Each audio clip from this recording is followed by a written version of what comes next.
Sir ये पता नहीं मेरा जो पैकेज है ना सब फोल्डर टाइप का होता है, मेरा एक डिस्क पूरा खराब हो गया था, इससे ऐसा खराब किया अच्छा अच्छा। पता नहीं क्या हो गया। ओके, तुम्हारा ये मैवन पे है? नहीं वो तो नॉर्मल है, नीचे मांगे ये है ना, एक काम करो, कभी ऐसा हो तो SRC है ना, हाँ तो राइट क्लिक करो इसके ऊपर और देखो ये एक ऑप्शन आएगा उसका, ये, अ, हाँ सोर्स, फिर क्या, फॉर्मेट।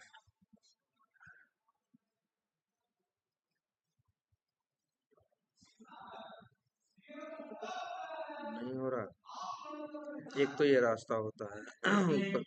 नंबर मतलब ना लेवल 21 22 23 मैंने 23 तक।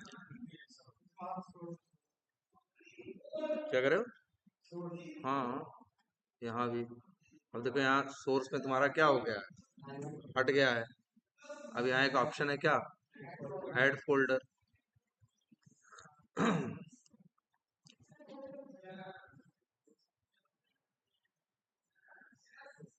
ठीक।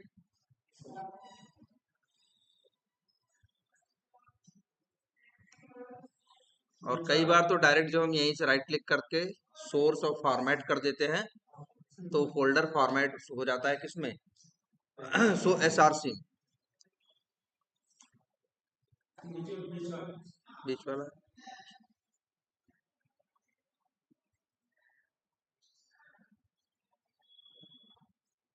ये हमारा चल रहा है ना। तो अच्छा एक चीज और ध्यान रखना है, अभी जब हम लोग ग्रुपिंग किए थे लास्ट क्लास में, जैसे इस तरह से, तो फिर चल नहीं रहा हो, चल न चलने के पीछे रीजन क्या रहा होगा हम ये भी बताते हैं। एक सेकंड पहले इसको,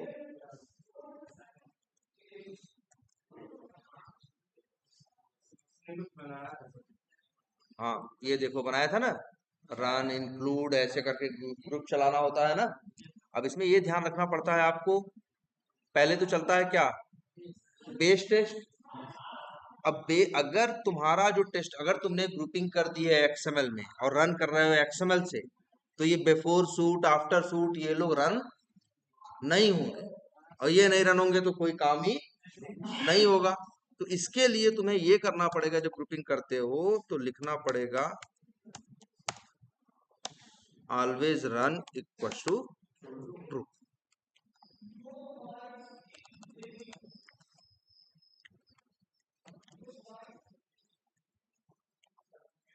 बिल्कुल। ये आफ्टर टेस्ट भी चाहते हो चले कि ना चले? चलो चलेगा ही, तुम्हारा क्या ले लेगा, प्रिंट ही तो कर रहा है सिंपल, है ना। वैसे असली चीज तुम लोगों ने हमने कहाँ रखी है, वैसे हम लोगों ने इसको एडजस्ट किया था ना शायद, और इसमें लेकिन कुछ चीजें बताई थी हमने कि अब जैसे कुछ झंझट आएगी, जैसे क्या, ओपन लॉगिन पेज जो है, लॉन्च ब्राउजर, यहाँ से रिपोर्टिंग क्या कर देना, हटा देना, यहाँ पे रिपोर्टिंग हटा देना, ये सब बता दिया था ना। हाँ हटा भी दिया है। अब चलो,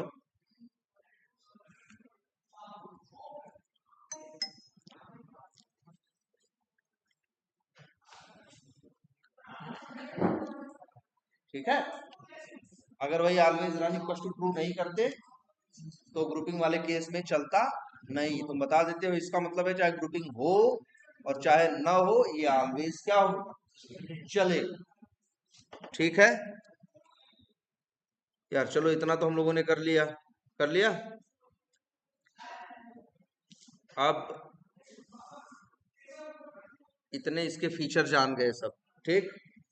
चलो तब यहाँ ग्रुपिंग हो गया, ये सब कुछ हो गया। और यार एक चीज और भी होती है, जैसे मान लो हम चलाते हैं तो किस ब्राउजर पे चलाना है, क्रोम पे। मन करे तो क्रोम पे चला सकते हैं, मन करे तो किस पे चला सकते हैं, फायरफॉक्स पे, मन करे तो चला सकते हैं किस पे, एज पे।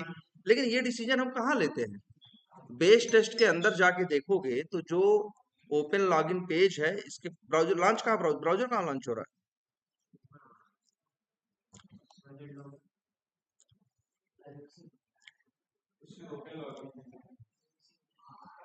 अच्छा इसी में हो रहा है, सॉरी, इसमें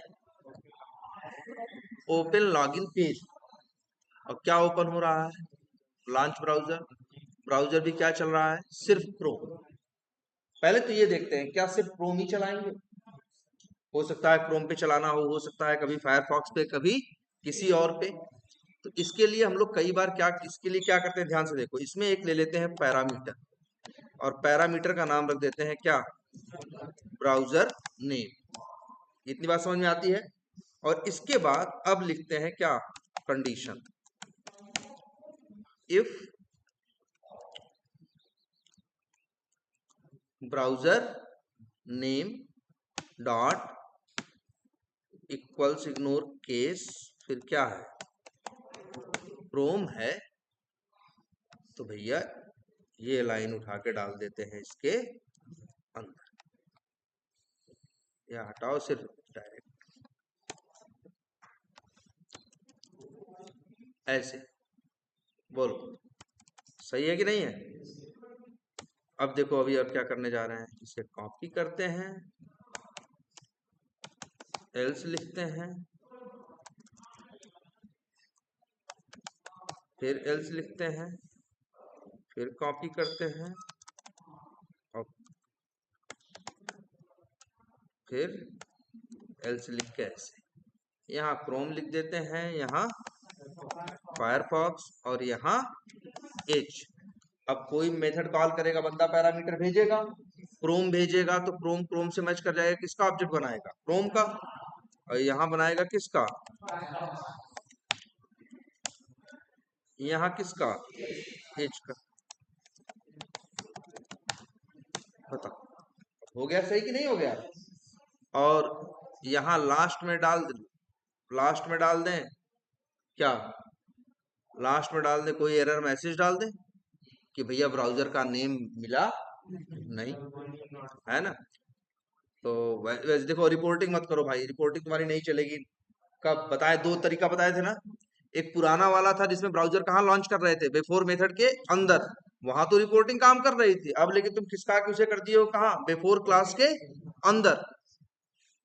भाई रिपोर्टिंग के लिए सबसे पहले ऑब्जेक्ट बनाना पड़ता है किसका? एक्सटेंड टेस्ट का ना। एक्सटेंड टेस्ट का ऑब्जेक्ट बन रहा है बिफोर मेथड में, ब्राउजर लॉन्च कर रहे हो बिफोर क्लास में। तो जब ब्राउजर लॉन्च कर रहे हो तो उस समय तो एक्सटेंड टेस्ट का ऑब्जेक्ट बना नहीं है। जब ऑब्जेक्ट बना नहीं है तो भाई तुम ही बताओ कैसे रिपोर्टिंग करेगा? इसीलिए रिपोर्टिंग वाली लाइन हम क्या किए थे? हटा दिए थे। या चलो इतना ही रहने देते हैं ऐसे। बोलो सब बढ़िया है? और इसके बाद ये मेथड बन गया। अब लेकिन यार इसे कॉल कहाँ किया गया है? ये अब यहाँ क्या भेजे बताओ यार? इसीलिए और एक चीज और हमेशा याद रखना, हमेशा इस बात को याद रखना, कभी भी चीजों को मिक्स नहीं करते। चीजें जितनी अलग और रहती है ना, उतना क्लियर रहता है। जैसे अब हमने क्या किया है, ओपन लॉगिन पेज में ही ब्राउजर भी लॉन्च कर दिया है, ये भी कर दिया है, वो भी कर दिया है। जबकि बेटर अप्रोच ये थी कि आप ब्राउजर लॉन्च का मेथड अलग रखे हो, यूआरएल ओपन करने का क्या रखे हो, आप अलग रखे हो, दोनों को अलग अलग रखो। हो सकता है किसी टेस्ट केस में आपको लॉगिन ना करना हो सकता है किसी टेस्ट केस में आपको लॉगिन ना करना हो, तब को लॉगिन पेज खोलोगे। अब ऐसे तो फंस गए ना। ब्राउजर तभी लॉन्च होगा जब क्या कॉल करो? Open login page. जब ओपन लॉगिन पेज चलेगा तो जबरदस्ती तुमको लॉगिन क्या करेगा? लॉगिन पेज खोल के देगा। आ रही बात समझ में? तो चाहो तो ऐसा कर दें, या चाहो तो इसी में रहने दें, या चाहो तो अलग कर दे। अलग करने में कुछ करना थोड़ी ना। ओपन लॉगिन पेज को ऐसा ही रहने दो। बस यहां जो कॉल कर रहे थे, कहा? यहाँ यूटिल डॉट क्या कॉल कर दिया? Launch browser. सही है ना? अब बताओ कौन सा ब्राउजर चलाना है? क्रोम। तो यहाँ लिख दो क्या? क्रोम। कभी चलाना हो फायरफॉक्स तो लिख देना क्या? फायरफॉक्स। अपने आप किस पे चीज चलेगी? क्रोम पे या फायरफॉक्स। क्लियर है? कोई कंफ्यूजन? अच्छा एक चीज और देखते हैं, तो बड़ी सही है। एक ही टेस्ट के ऊपर देखें, क्या करने के लिए ढेर सारा ओपन करें? तो एक काम करते हैं, ये तो तुम्हें पता है ना, टेस्ट के अंदर क्लासेस होती हैं, क्लासेस के अंदर क्या होते हैं? क्लास होते हैं। अच्छा हम अब सोचो हमसे कहा क्या जा रहा है? हमसे कहा जा रहा है सारे ब्राउजर हमसे क्या कहा जा रहा है, सारे मतलब टेस्ट करो इस टेस्ट केस को या इस क्लास को या सारी क्लासेस को तीनों ब्राउजर पे चलाओ। तो कैसे चलाएं? रास्ता नंबर 1 कि हम पहले वहां जाके क्या लिख दिए हैं भाई, क्रोम लिख दिए हैं। अभी चलाएंगे तो चीज किस पे चलेगी, क्रोम पे। जब क्रोम पे चल के खाली हो जाएगी तब फिर हम दोबारा चलाएंगे, वहां जाके वैल्यू क्या बदलेंगे, फायरफॉक्स, फिर चलाएंगे, फिर वहां जाके बदलेंगे। ये इस तरह से काम करेंगे कि नहीं करेंगे? हमको बार बार जाना पड़ेगा कहाँ, कोड के अंदर। एक टेक्निकल आदमी तो चला भी जाए, जो एक नॉन टेक्निकल पर्सन है जिसको तुम दे दिए हो कि लो भैया ऑटोमेशन हम बना के दिए हैं, तुम्हारा काम सिर्फ क्या है, चलाना, तो उसको दिक्कत होगी कि नहीं होगी? इन सारी दिक्कतों को हटाने के लिए टेस्टंजी वालों ने एक बड़ा बढ़िया कंसेप्ट और दिया। उन्होंने कहा कि आप चाहो तो कोई वैल्यू, अच्छा ये अच्छा रहे ना, यहां से चला रहे हैं कि नहीं चला रहे हैं, हम यहां से बताएं क्रोम, हमें वहां जाके बताने की जरूरत न पड़े। मतलब किस ब्राउजर पे चलाना है, हम कहां से बताना चाहते हैं, एक्सएमएल के अंदर से, मतलब एक्सएमएल में बताएंगे और कोड में वो काम करेगा। तो जनरली वैसे एक तरह से एक्सएमएल से वैल्यू हम पास करना चाहते हैं, भेजना चाहते हैं कहां, कोड के अंदर ना। एक्सएमएल से हम भेजना चाहते हैं कहां, कोड के अंदर। बोलो, यही तो पैरामीटर पास करना हो, पैरामीटर भी तो यही करते हैं, वैल्यू भेजते हैं, पास करते हैं। इसीलिए इस कंसेप्ट को बोलते भी हैं क्या, टेस्टंजी के पैरामीटर्स। टेस्टंजी में जैसे ये सब टैग हैं, एक टैग और है,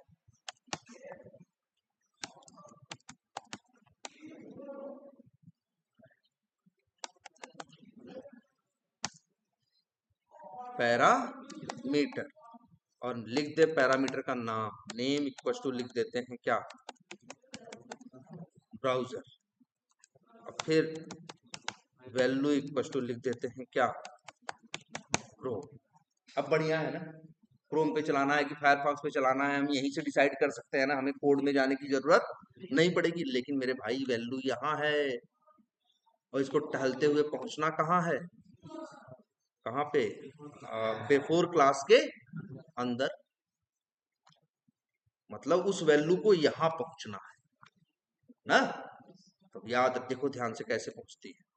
तब उसके लिए हम लोग लगाते हैं एक और एनोटेशन जिसका नाम है, पैरामीटर ना यूज करना, पैरामीटर्स, और यहां लिख ब्रैकेट में, एक से ज्यादा पैरामीटर भी वहां से भेजे जा सकते हैं, हमें तो एक ही भेजना है, करली ब्रैकेट के अंदर लिख दो, पैरामीटर का नाम क्या था, ब्राउजर। पैरामीटर का नाम ब्राउजर था, वैल्यू क्या थी, क्रोम, तो लिख दो भाई यहाँ क्या, ब्राउजर।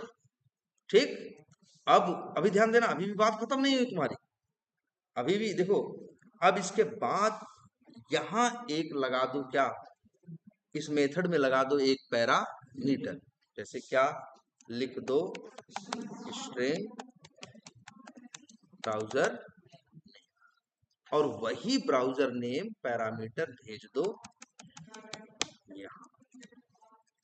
अब बताओ, कहीं लिखा है कोड में क्रोम, मतलब वैल्यू वहां से ट्रांसफर होके आएगी, देखो वहां से आएगी इसके ऊपर, इसके बाद जाएगी इसके ऊपर, फिर अंदर जाएगी।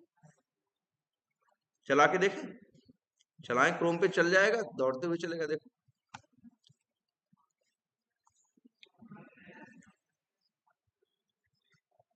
चल गया ना, क्रोम पे।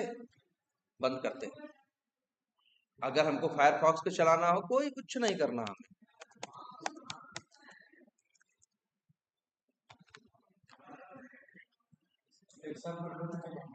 हाँ, अब वो भी बताते हैं। ये हो गया, खुला कि नहीं फायरफॉक्स,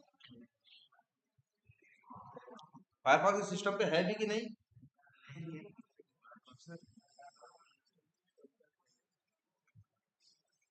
तो बात समझ में आई। अब ऐसे चला सकते हैं कि नहीं। अब दूसरा केस सोचते हैं, सोचो, मान लो शाम को 6 बजे हमें ऑफिस से निकलने वाले, मेरे मैनेजर ने हमसे कहा कि यार ये जो टेस्ट केसेस हैं ऑटोमेशन वाले, इन सबको क्या करो, चला के सुबह हमें क्या देना, रिपोर्ट। अब वो बोला, हमने ठीक है जी, रिपोर्ट आपको दे देंगे। अब उसने बोला हमसे कितने टेस्ट केस हैं, पूछा हमसे, हमने बोले जी 100। ठीक है, कैब एक चलने में कितना टाइम लगता है, हम बताए उसको कि लगभग 3 घंटा। कितना, 3 घंटा हमने बता दिया।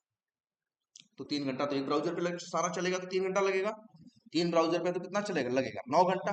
अब शाम को 6 बजे हमसे बोला, अब 6 बजे हम चला के तो घर नहीं जा सकते ना, क्योंकि चला के जाएंगे तो एक के ब्राउजर पे चलेगा ना, चाहे क्रोम पे चाहे फायरफॉक्स पे। फिर रात को 9 बजे जब चलाना होगा फायरफॉक्स पे, तो उसके लिए फिर या तो हम ये करें, हम रुके ऑफिस में, हम चलाएं, देखो चल गया कि नहीं चल गया। हम या तो ऐसा करें, हम ऑफिस में रात क्या करें, रुके भाई 6 बजे रुके, 6 से 9 चलाएं, जब रिपोर्ट आ जाए तब फिर हमारा कोई ज्यादा काम नहीं है, बस क्या काम है, एक बार चला के 3 घंटा हम फिर कई बाहर बाहर जाके चाय साय पी रहे हैं, टाइम पास कर रहे हैं। फिर 9 बजे आए, एक बार और चला दिए, फिर 12 बजे तक क्या कर रहे हैं, इंतजार कर रहे हैं, फिर 12 बजे चलाए और कई अब जा रहे हैं घर, है ना। वैसे एक ये है, ऑफिस में जब रात में रुकना होता है तो कंपनी को कैब जनरली देती है, अगर रात को रोकेंगे, रात को तुम्हें रुकना पड़ा तो तुमको फिर घर छोड़ती है कंपनियां। लेकिन जो भी है, ये देखो इतनी बात समझ में आ रही। तो इसका भी जुगाड़ है कि क्यों नहीं इसी के अंदर, मान लो तुम्हारे 100 टेस्ट केस या 200 टेस्ट केस जितने भी हैं, मेरी बात मानो, इसे करो क्या, कॉपी पेस्ट पेस्ट कर लिए।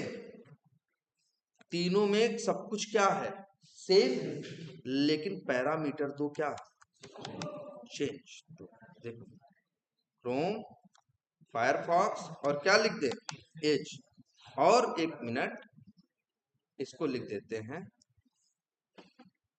और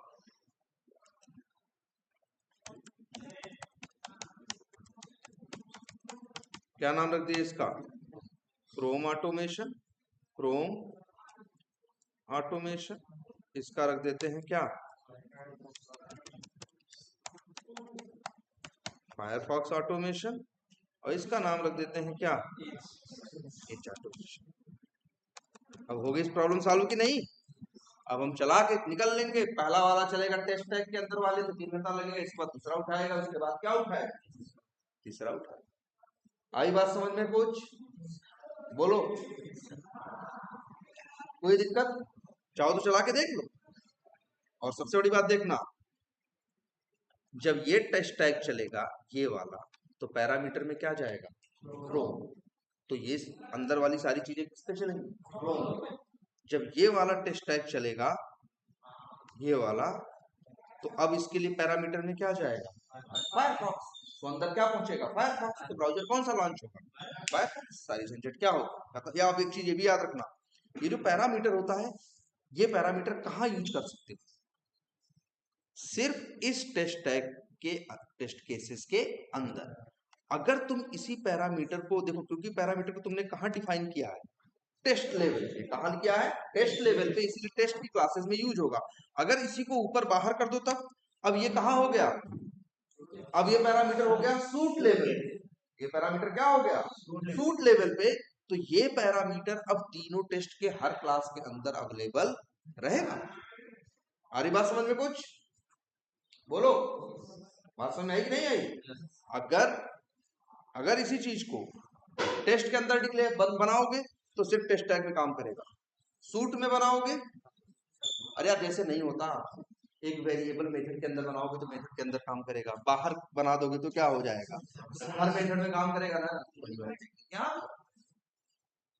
अरे ऐसा भी हो सकता है, जैसे अच्छा ये बताओ तुम लोग, और एक चीज देखते हैं, यूआरएल यहाँ लिखे हो ना, हम चाहते हैं यूआरएल भी हम क्या करें, न भेजें, मतलब यहाँ से डायरेक्ट न लिखें, तो क्या करें भाई, यहीं आए, ये पहले यहाँ आए, यहाँ एक पैरामीटर क्या करें हम और बना दें। अच्छा ये बताओ, क्रोम पे चलाएं चाहे फायरफॉक्स पे, यूआरएल सबके लिए क्या रहेगा, सेम रहेगा, तो हम 3 पैरामीटर क्यों बनाए।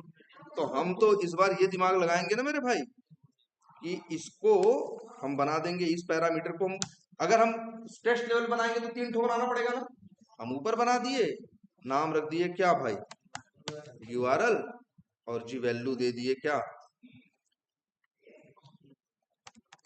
https://localhost:88.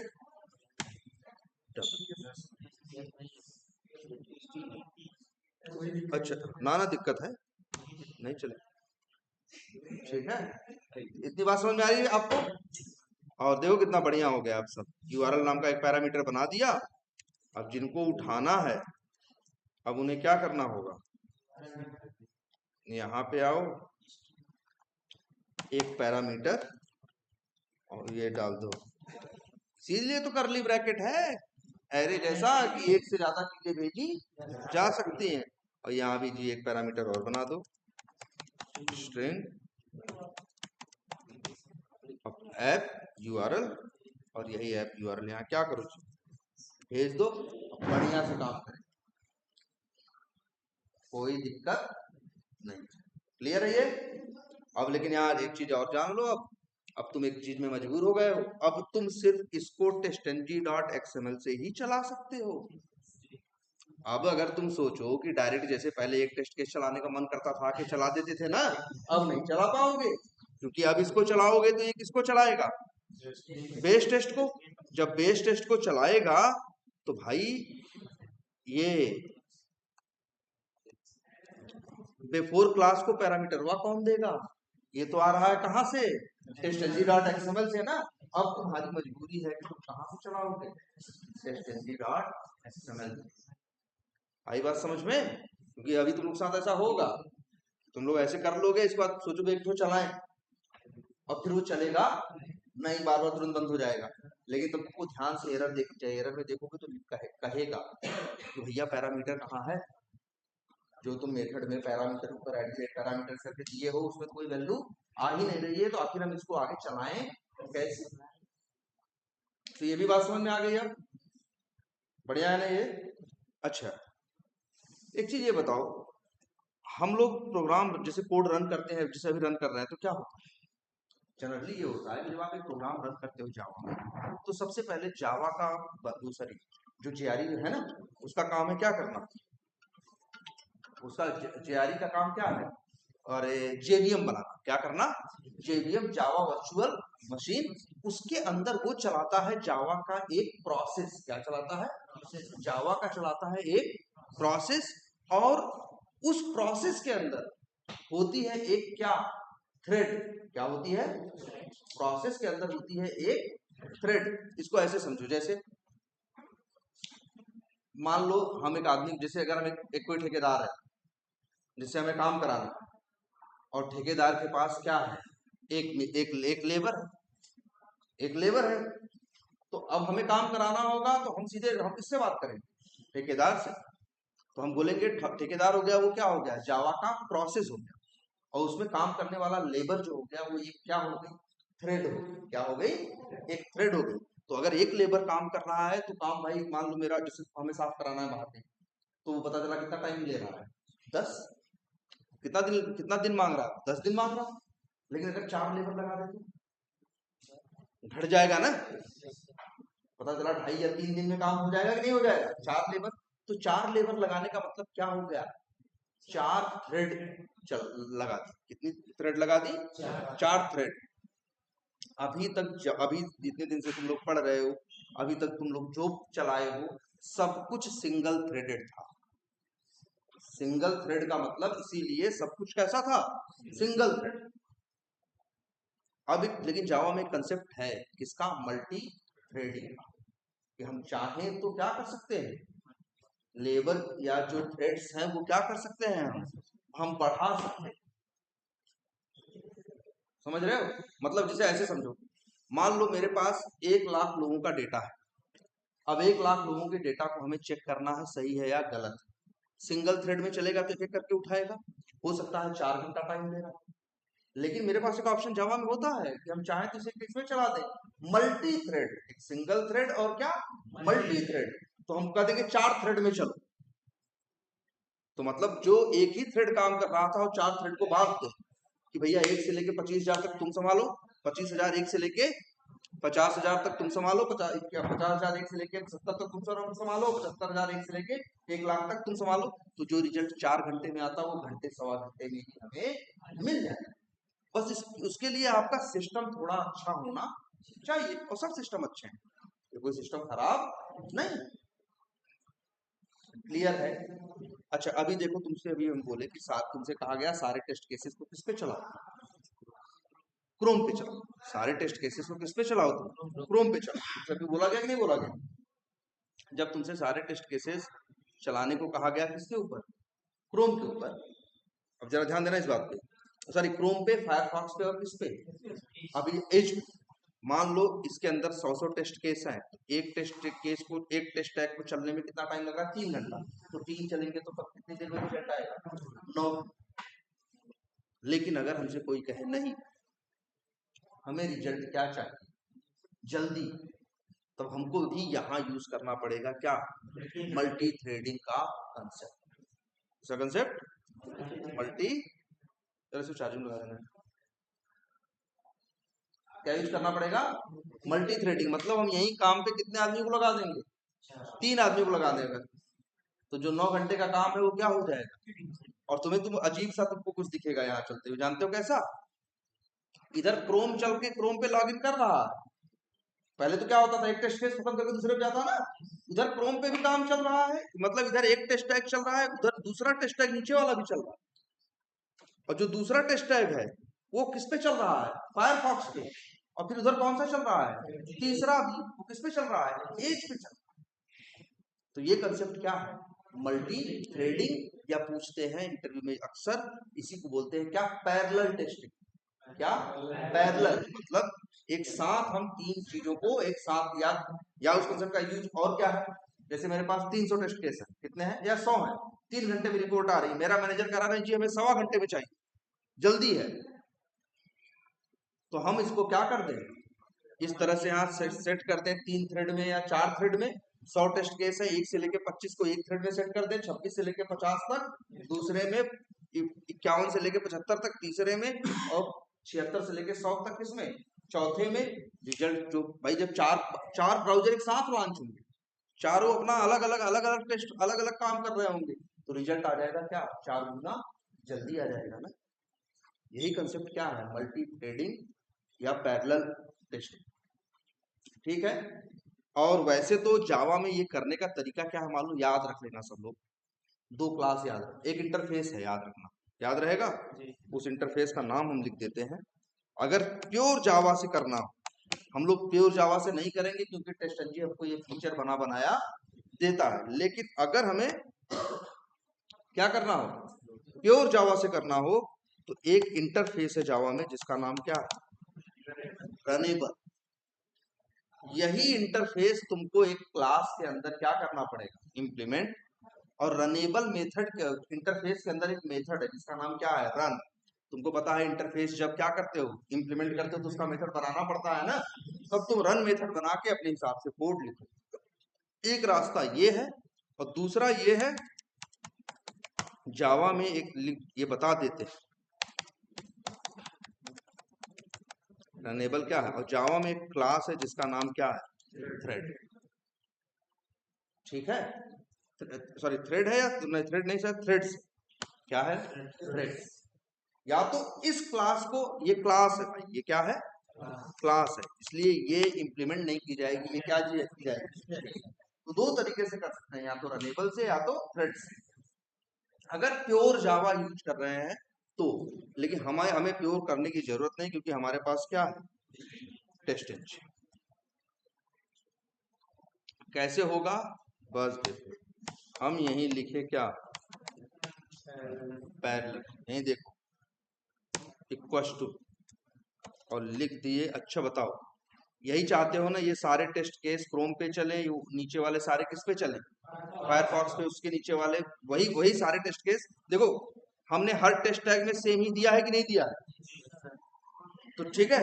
तो हम चाहते हैं ये भी एक तरफ ये चलता रहे, एक तरफ ये भी चलता रहे, एक तरफ वो भी चलता रहे, तो इसीलिए हम यहां लिखेंगे पैरेलल इक्वल टू टेस्ट। लिखने का मतलब है ये टेस्ट टैग, समझ रहे हो। तो अगर 3 टेस्ट टैग हैं तो तीनों को पैरेलल चला सकता है। अगर हम ये लिखें पैरेलल इक्वल टू क्या, क्लासेस, तो अब टेस्ट वाली बात नहीं करेगा, अब देखेगा तीनों में जो क्लासेस हैं वो क्लासेस को पैरेलल चलाएगा। और हम चाहे तो लिख सकते हैं पैरेलल इक्वल टू मेथड्स, तब मेथड लेवल पे उन लोगों को पैरेलली चलाएगा। तो हमारे लिए तो सबसे सुटेबल यहाँ क्या है, टेस्ट। अभी भी काम नहीं हुआ, फिर इसके बाद लिखो थ्रेड काउंट इक्वल टू लिख दे, अगर हमको 3 थ्रेड में चलाना है तो लिख दे क्या,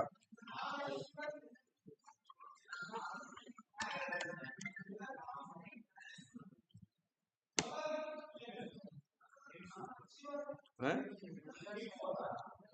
एक मिनट, अरे यार नहीं, इसकी स्पेलिंग कुछ गलत हो रही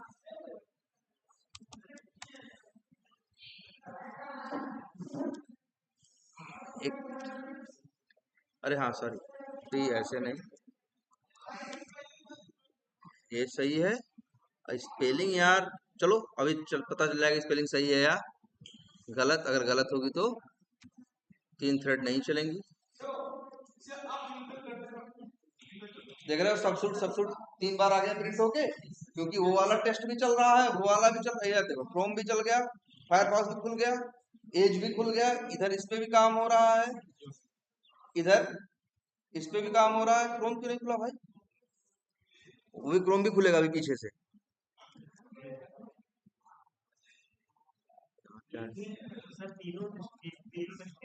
हाँ क्या करना हो, तीनों एक ही ब्राउजर पे एक साथ चलाना है। एक ही टेस्ट केस या अलग अलग टेस्ट केस चलाओगे तब ना?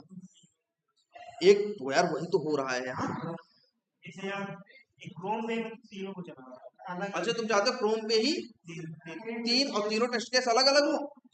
तो भाई कुछ मत करो, चाहो तो ये जो तुम यहाँ पे ये दे रहे हो क्रोम फायरफॉक्स ये सब दे रहे हो, ये हटा के पैरामीटर रख दो। कहाँ कहाँ रख दो इसको रख दो कहाँ, ऊपर।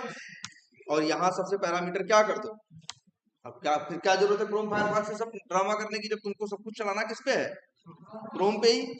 और इसके बाद इसमें अलग क्लास का नाम मेंशन कर दो, उसमें अलग क्लासेस का नाम मेंशन कर दो, उसमें अलग कर दो, चलेगा। ठीक है, आई बात समझ में कि नहीं?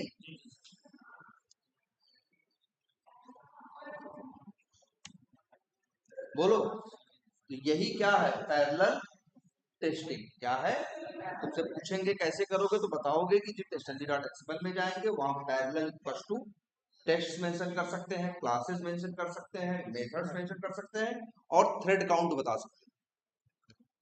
जैसे अब यहाँ पैरेलल टेस्ट लिखे हो ना, कितने टेस्ट टैग हैं यहाँ? 3।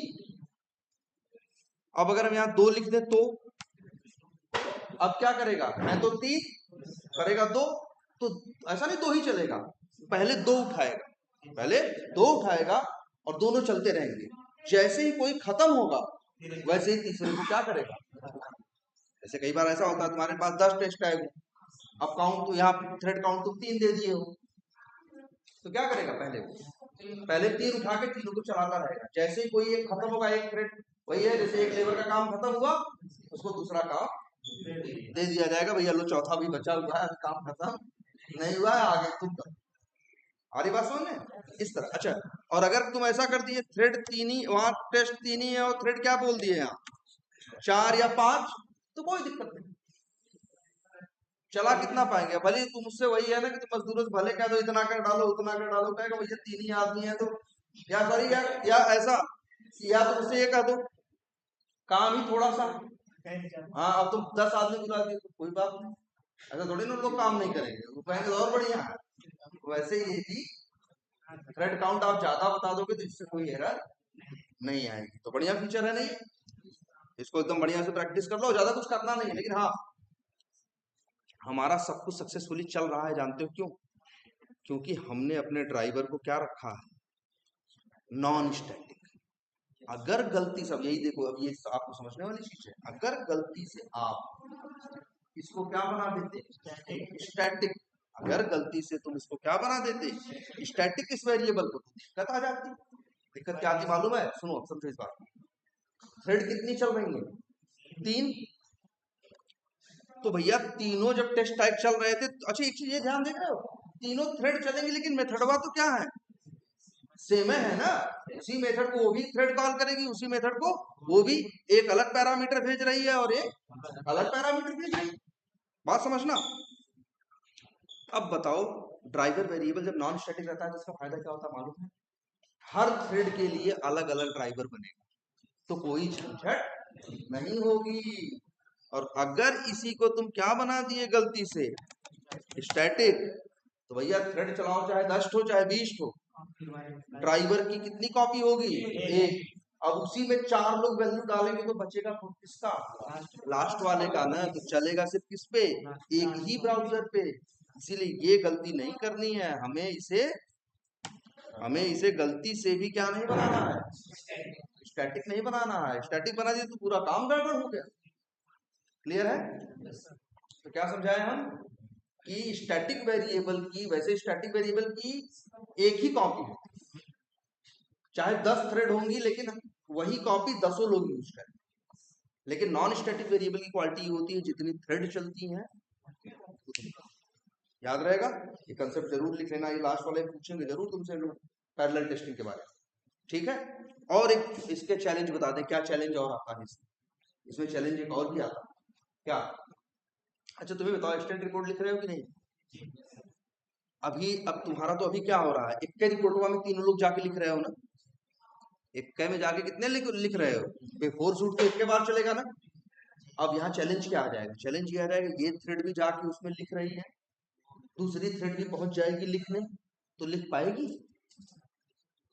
बोलो, जब दूसरी थ्रेड वहां पहुंच जाएगी तो लिख नहीं पाएगी।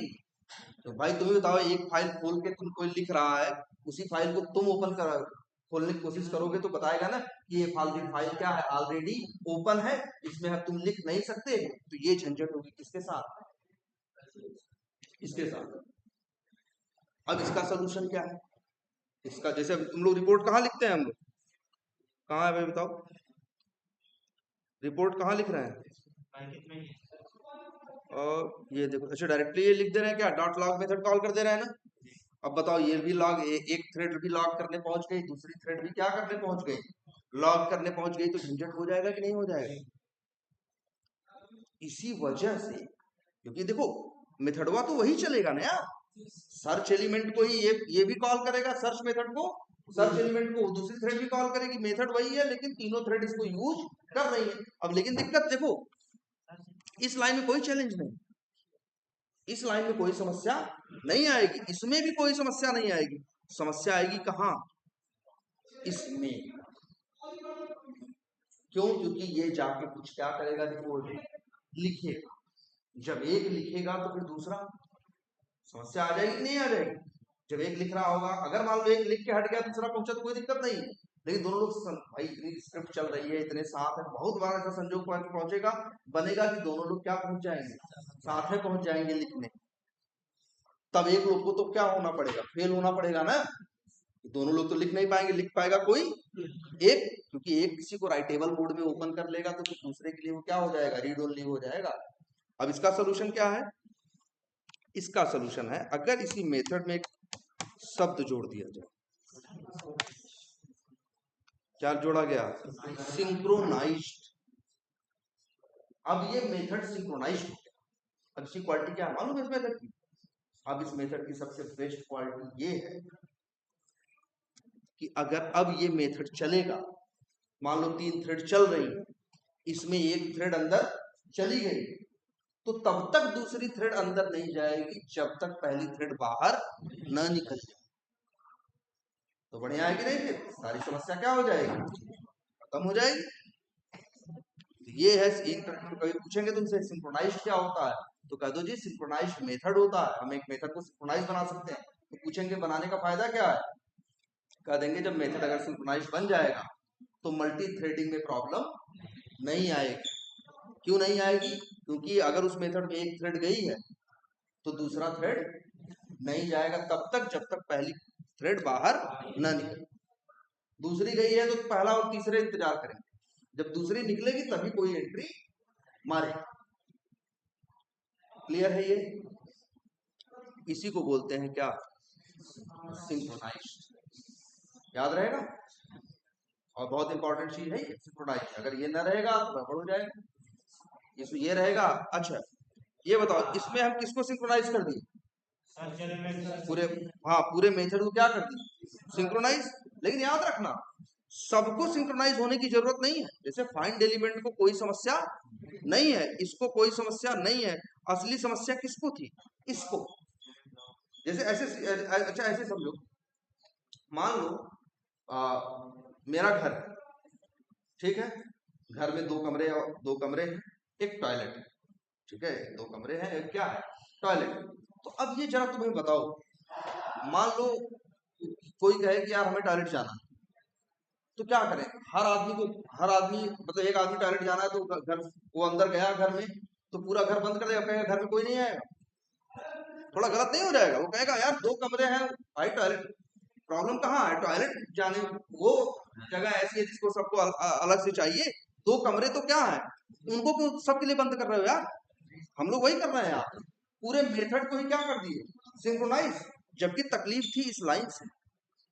तो अगर हम चाहें तो 2 लाइन, 3 लाइन, 1 लाइन, 5 लाइन, जैसे एक मेथड में 50 लाइन है, हमें लगता है वो 4 लाइन ही ऐसी है जिनको दिक्कत है, तो उन 4 लाइन को भी सिंक्रोनाइज बना सकते हैं। कैसे? जैसे इस एक लाइन को बनाना हो, जैसे मान लो ये 2 लाइन बनानी है उनको सिंक्रोनाइज, तो हम क्या करेंगे, राइट क्लिक करो, सराउंड विथ सिंक्रोनाइज्ड ब्लॉक। अब पूरा पेज, पूरा जो वो है, पूरा मेथड सिंक्रोनाइज नहीं हुआ है, सिर्फ पर्टिकुलर एक हिस्सा सिंक्रोनाइज हुआ है। आ रही बात समझ में? तुम सिंक्रोनाइज मेथड भी बना सकते हैं या सिंक्रोनाइज ब्लॉक भी बना सकते हैं। सिंक्रोनाइज ब्लॉक का मतलब मेथड के अंदर कुछ पीस ऑफ कोड जो आप चाहते हो सिंक्रोनाइज रहे। याद रहेगा? ठीक है, तो ये क्या है? अच्छा, लेकिन अभी भी बड़े चैलेंजेस, जैसे मल्टी थ्रेडिंग करते हो बड़े झंझट है। मान लो सिंक्रोनाइज तो कर दिए, हर मेथड को तुम क्या कर दिए, मान लो सिंक्रोनाइज कर दिए, हर मेथड को तुम क्या कर दिए, सिंक्रोनाइज कर दिए, चलो बढ़िया है, अच्छा है, कर दिए। लेकिन अब भी देखो, जरा ध्यान से देखना, तीनों टेस्ट चलेंगे, ध्यान दो, हर चीज पे बारीक बारीक चीजों पे ध्यान दो यार। बताओ, जब तुम्हारा ये चलेगा बिफोर मेथड एक्सटेंड टेस्ट का ऑब्जेक्ट बनेगा तो गेट नेम करके क्या आएगा, गेट नेम, भाई मेथड का नाम उठाएगा, वही नाम रखेगा कि नहीं? तो भैया तीनों थ्रेड तो इसी को चलाएंगी, तो तीनों तो नमवा क्या रखेंगी, सेम रखेंगी, तो झंझट हो जाएगी कि नहीं? बोलो, नाम जब भी क्या होना चाहिए, अलग। तो या तो हम ऐसे कर दें, यहां पे भी एक पैरामीटर लें, कौन सा, अरे यार ये वाला, कौन सा, कौन सा लें, पैरा,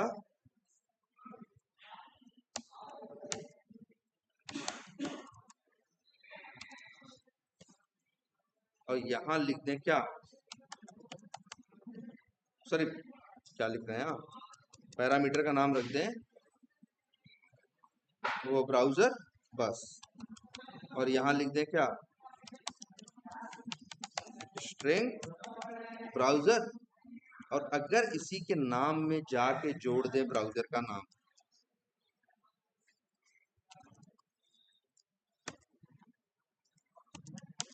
अब तो नाम अलग अलग हो जाएगा सबका ना भाई। एक थ्रेड के लिए नाम क्या जाएगा, क्रोम, एक के लिए जाएगा क्या, फायरफॉक्स, और एक के लिए जाएगा क्या, एज। तब शायद ये प्रॉब्लम क्या हो जाएगा, सॉल्व। आ रही बात समझ में? और या फिर बहुत से लोग ऐसा करते हैं, हर थ्रेड का, हर थ्रेड की अलग अलग फाइल बना देते हैं, झंझट ही खत्म करते हैं। मतलब एक्सटेंड रिपोर्ट की वो लोग नहीं चाहते कि एक फाइल बने, वो चाहते हैं एक्सटेंड रिपोर्ट कितनी फाइल बने, 3, एक क्रोम की, एक फायरफॉक्स की, और एक एज की। तो वो लोग क्या दिमाग लगाते हैं मालूम? तो वो लोग ये दिमाग लगाते हैं, जब उन बंदों के साथ ऐसा होता है तो वो बंदे क्या करते हैं, वो बंदे ऐसा करते हैं, क्या बता रहे थे तुमको, जैसे हाँ तीनों अलग अलग ना, तो देखो सब यही रखा है, तब वो लोग दिमाग क्या लगाते हैं मालूम है, हाँ हाँ है बच्चे सारे ना, सभी है ना, तब कदो बैठे, हमारा बस 5 मिनट, ठीक है। तो हाँ क्या बता रहे थे? हाँ अलग अलग रिपोर्ट जनरेट, जानते हो क्या दिमाग लगाओगे तो तुम लोग, अरे यार तब यहाँ तुम्हारे काम आ जाएगा कौन, बिफोर टेस्ट। बिफोर टेस्ट कब चलेगा? जब वो क्या चलेगा, टेस्ट टैग चलेगा। अब एक थ्रेड के लिए एक टेस्ट टैग है, दूसरे थ्रेड के लिए दूसरा, तीसरे थ्रेड के लिए तीसरा। तो ये जो ये एक्सटेंड रिपोर्ट का ऑब्जेक्ट बनाते हो तुम, तब तुम इसको बिफोर सूट में बनाने की बजाय बनाने लगोगे कहाँ, बिफोर टेस्ट के अंदर। तब जब अपना टेस्ट टैग चलेगा तो अपनी रिपोर्ट वो बनाएगा, झंझट नहीं हो। बात समझ में आ रही कि नहीं आ रही? बोलो बोलो, ये बात समझ में आ रही? देखो मेरा ये कहने का मतलब बिफोर सूट क्यों, यहाँ बिफोर सूट में इसको क्यों रखे थे, क्योंकि एक HTML की फाइल बने, उसी के अंदर सारी रिपोर्ट आए, यही हम चाहते थे ना।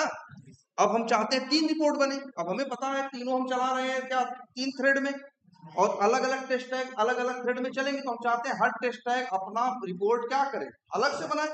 तो बस यही कुछ नहीं करेंगे, यही कोडवा उठाएंगे और इसको डाल देंगे कहाँ, आफ्टर टेस्ट के, सॉरी आफ्टर नहीं, बिफोर टेस्ट के अंदर। तब भाई हर टेस्ट टैग के लिए बिफोर टेस्ट चलेगा, हर टेस्ट टैग अपना अलग से, और थोड़ा ये सब नाम बदल देना पड़ेगा यार।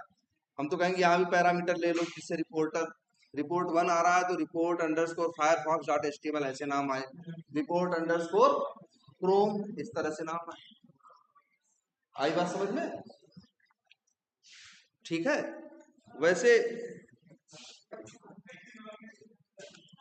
क्लियर है, लेकिन हाँ याद रखना, अगर तुम करते मल्टी थ्रेडिंग, ये ER जो है सॉरी, इसको स्टैटिक ना बनाना। तब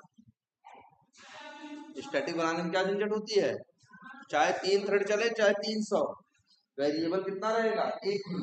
सब लोग एक वैल्यू डालेंगे तो अंतिम बचेगा किसका, लास्ट वाले का। हाँ बनाए थे, क्योंकि इसको अब बिफोर टेस्ट में रखोगे तो नॉन स्टैटिक बनाओगे तो चलेगा। ठीक है, आई बात समझ में?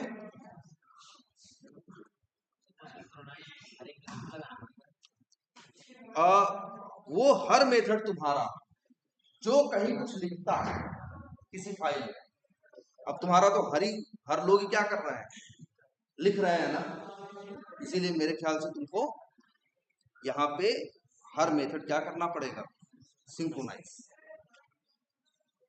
हर मेथड क्या करना पड़ेगा, क्योंकि तुम अरे या तो फिर तुम ये जुगाड़ लगाए होते, क्या जानते हो, ये जो एक्सटेंड डॉट लॉग लिखते हो, एक मेथड बना के उसके अंदर इसको रख दिए होते, और उस मेथड को बना देते क्या, सिंक्रोनाइज, और वो मेथड जगह जगह कर लेते कॉल, तो तुमको हर मेथड सिंक्रोनाइज करने की जरूरत नहीं पड़ती। अरे बात समझ में? या तो हर मेथड क्या, और एक चीज, सिंक्रोनाइज बनाना परफॉर्मेंस कम कर देता, स्लो हो जाएगा, सीधी बात है। पहले सारे साथ ही चल रहे थे, अभी क्या है, ये नियम आ गया ना भाई, ये अंदर गया तो तुम वेट करो, वो हटेगा तब निकलो, तो थोड़ा सा डिले तो होगा ना।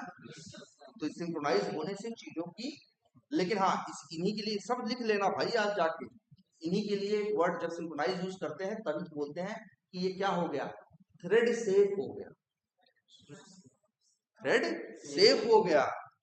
और अगर हम सिंक्रोनाइज नहीं बनाएंगे तो फिर वो थ्रेड सेफ नहीं रहेगा। अच्छा कभी कभी तुम लोग को शायद मैम बताई होंगी स्ट्रिंग बफर, चलो आगे बता देंगे। वैसे स्ट्रिंग बफर होता है और स्ट्रिंग बिल्डर, तो उनमें भी यही अंतर है। स्ट्रिंग बफर जो है वो क्या है, थ्रेड सेफ है, मतलब उसका क्या, उसके अंदर की सारी चीजें क्या है, सिंक्रोनाइज्ड है।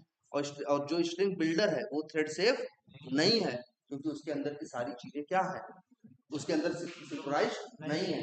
इसी वजह से अरे जो स्ट्रिंग बफर होता है उसकी परफॉर्मेंस क्या होती है, स्लो होती है एज कंपेयर टू किसके, स्ट्रिंग बिल्डर।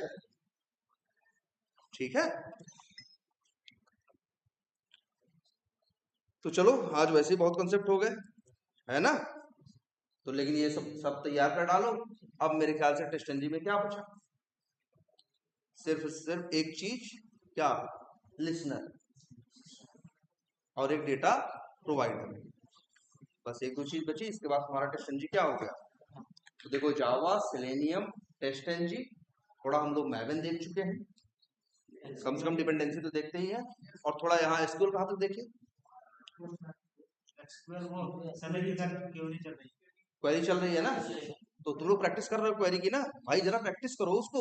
देखो वो इतनी अच्छी साइट है, कौन सी, W3 Schools, कि उसमें उन लोगों ने डमी डेटाबेस भी दे रखा है, क्वेरी चलाने की जगह भी दे रखी है, और हर कंसेप्ट को समझा भी रखा है एग्जांपल से। तो इससे अच्छा क्या चाहिए, एक एक करके, जैसे उसमें और बड़ा साधारण है, वैसे वैसे भी जो तुम्हारी ये है क्या कहते हैं एसक्यूएल क्वेरीज, ये प्लेन इंग्लिश में होती है, इसमें कोई प्रोग्रामिंग या कोई बहुत चीज नहीं है। अब तुमको धीरे धीरे करके सीखना है, जैसे यूनिक लगाना है तो डिस्टेक, बड़ा निकालना है ग्रेटर देन, लेस देन, बराबर, और क्या स्टार समझना है क्या होता है, वेयर समझना है क्या होता है। कभी तुमसे ये कोई पूछे कि 10 सैलरी आ रही है, सबसे ज्यादा सैलरी किसकी है, एक डेटाबेस में एक टेबल में 10 लोग 50 लोग क्या है सैलरी, सबसे ज्यादा किसकी सैलरी है, कॉलम का नाम मान लो सैलरी है, तो इसमें फंक्शन है मैक्स, क्या, तो लिख दो मैक्स, MAX, ब्रैकेट में लिख दो सैलरी, और ऐसे लिखो सेलेक्ट सैलरी, वैसे सैलरी निकालने को क्या लिखते थे, सेलेक्ट सैलरी फ्रॉम टेबल, ऐसे निकालते थे ना। अगर ऐसे लिख दिए सेलेक्ट मैक्स ब्रैकेट के अंदर क्या, सैलरी फ्रॉम टेबल, तो सिर्फ उसकी सैलरी ले आएगा जिसकी सबसे ज्यादा। मिल लिख दिए तो क्या आ जाएगा, सबसे कम। AVG लिख दे तो क्या आ जाएगा, एवरेज। अगर हमें निकालना पूरे टेबल का एवरेज क्या है सैलरी का, तो AVG से निकल जाएगा, है ना। ठीक है, तो उसमें बड़े कई फंक्शंस हैं, चलो वो भी देखते हैं, ठीक है।